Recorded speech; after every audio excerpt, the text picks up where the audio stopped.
Hiling ko ngayon na buong katapatan ninyong ipahayag ang inyong damdamin sa isa't isa.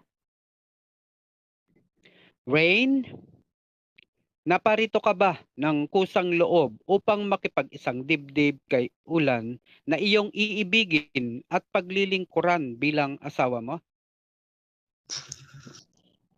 Father. At ikaw naman, Ulan, naparito ka ba ng kusang loob upang makipag-isang dibdib kay Rain na iyong iibigin at paglilingkuran bilang asawa mo? Ulan at Rain. Gayong kayo ay nagnanais na mag-isang dibdib sa harap ng Diyos at ng kanyang sambayanan, mangyari lamang na kayo ay magharap.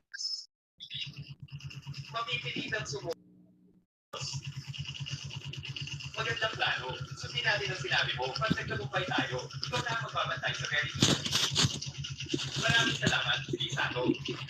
At ipahayag ninyo ang mithiing magtipan sa banal na sakramento ng kasal.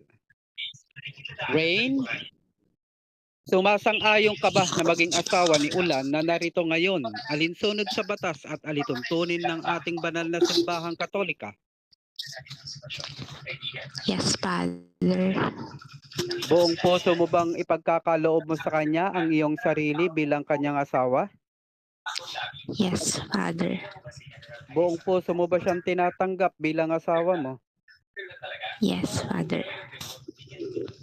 At ikaw naman, Ulan, sumasang-ayon ka ba na maging asawa ni Rain na narito ngayon alinsunod sa batas at alituntunin ng ating banal na simbahang Katolika? Buong puso mo bang ipagkakaloob mo sa kanya ang iyong sarili bilang kanyang asawa? Buong puso mo ba siyang tinatanggap bilang asawa mo? Kung gayon, isuot ninyo ang mga singsing na ito.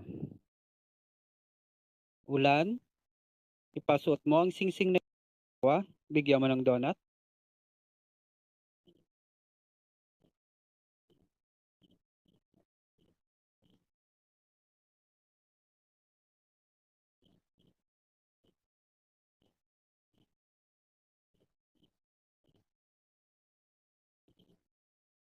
At basahin yung unang sinend ko sa'yo.